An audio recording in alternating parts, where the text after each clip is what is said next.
This time we're privileged to have Professor Gritters address us. He was ordained in the ministry in 1984. He served pastorates in Byron Center, Michigan and Hudsonville, Michigan before he was appointed to our seminary. And he teaches the classes that you saw in the realm of practical theology. Professor Gritters is going to speak to us this morning on the subject, Should the King James Version be Replaced?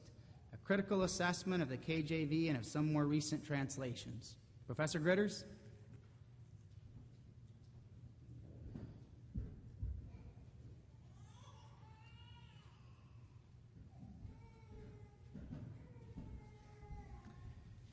Thank you, Reverend Brummel.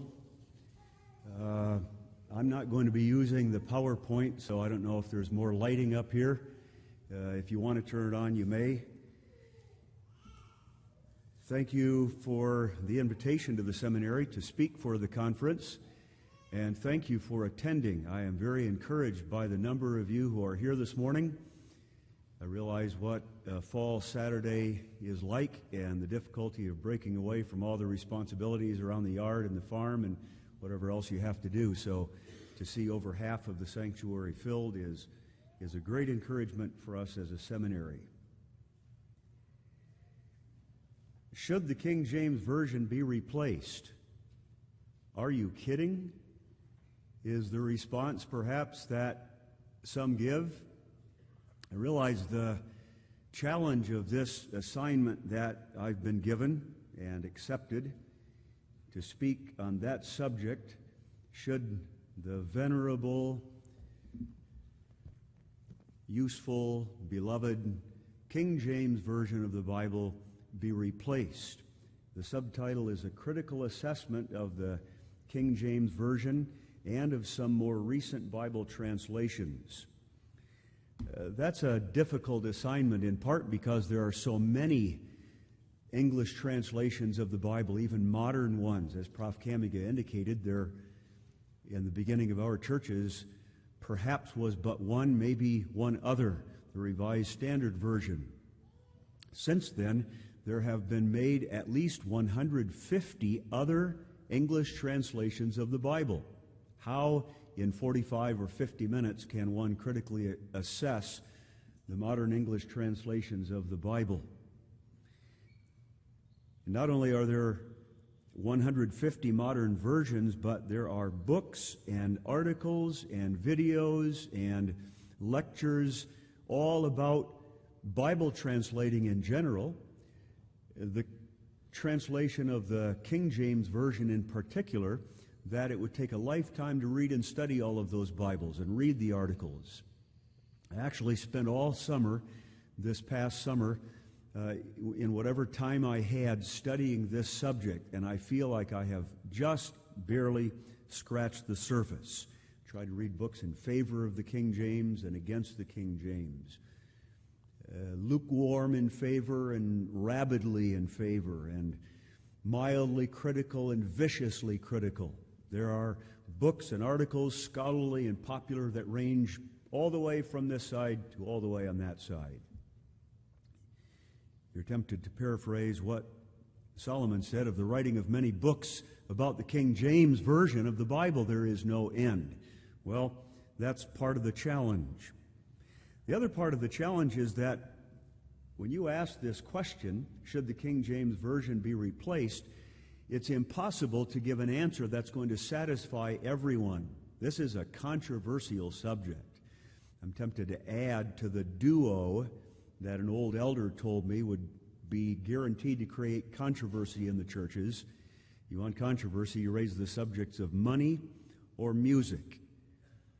And now you add a third one to that duo and make it a trio. You want to raise hackles in the churches, you ask this question: should the King James Version be replaced?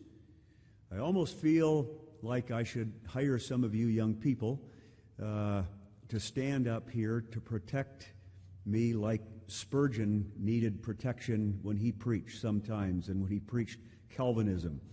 And those young people would stand in front of the pulpit to shield him from the tomatoes that were being thrown at him by the people who didn't like his good Calvinistic preaching. But I'm going to be careful, and I'm going to be careful by telling you in the first place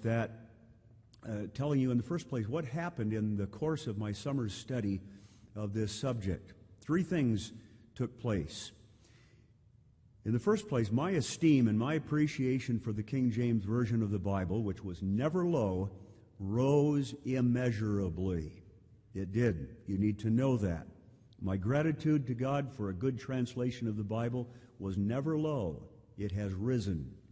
It has risen. That first. Second, what happened in this summer study is that my understanding of the weaknesses of the other translations has grown, and the damage done by the multiplicity of these translations has deepened.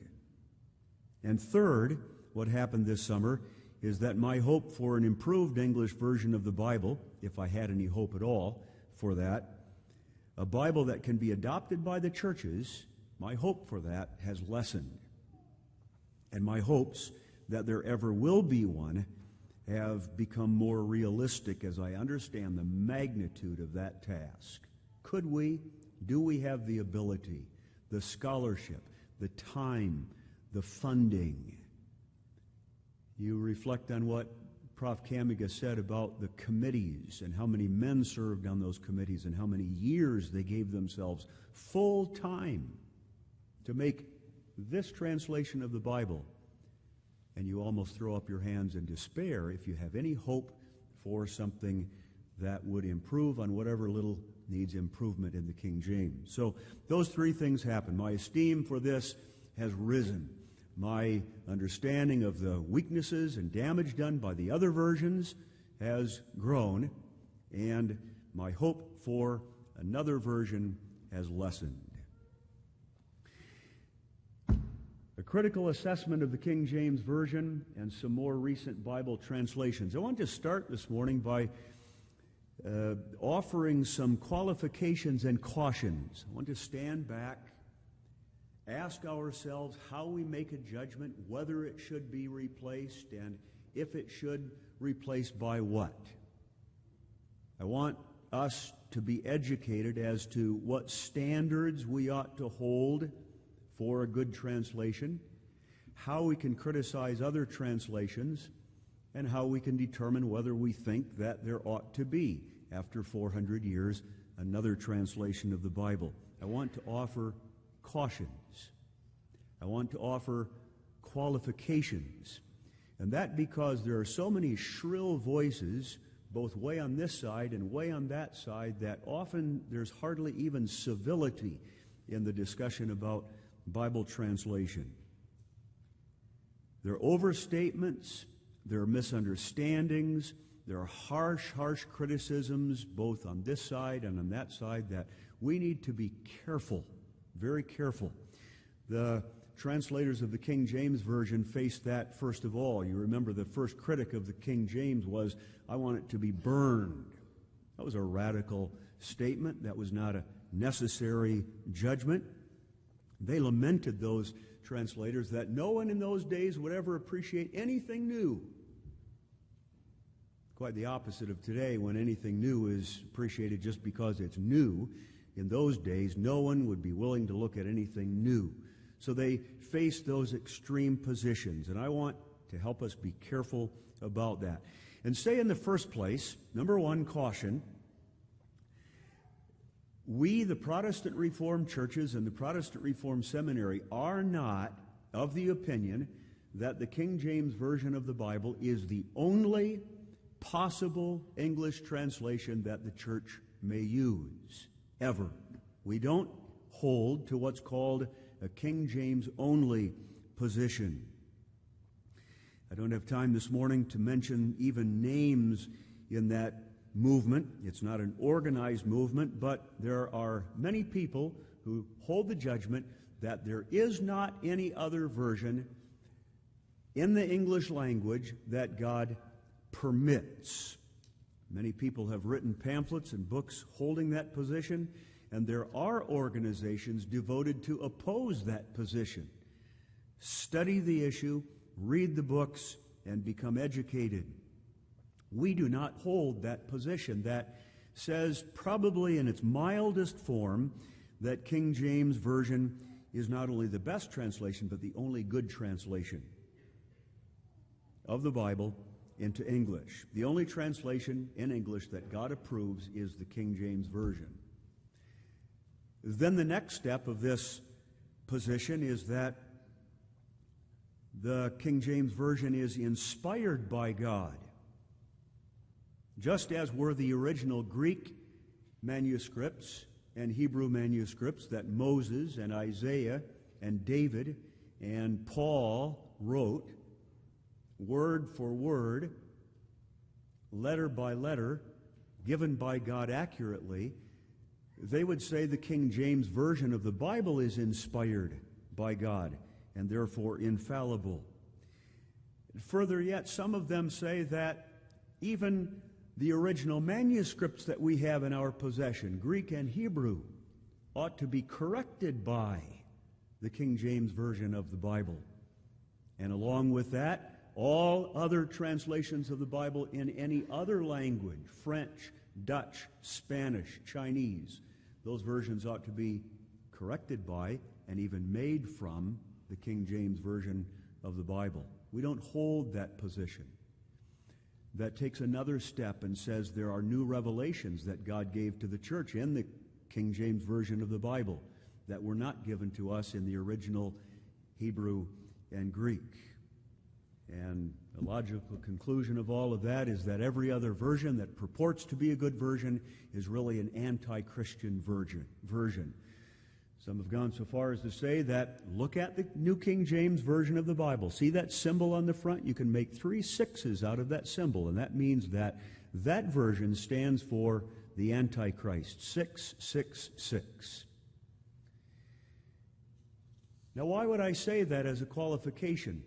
That the Protestant Reformed churches and seminary are not of the King James only position? Well, some might suppose that we are from a number of factors. Prof. Kamiga mentioned it. We don't use any other version. I suppose in some homes there may be other versions, but in all official activities of our churches, this is the version that we use.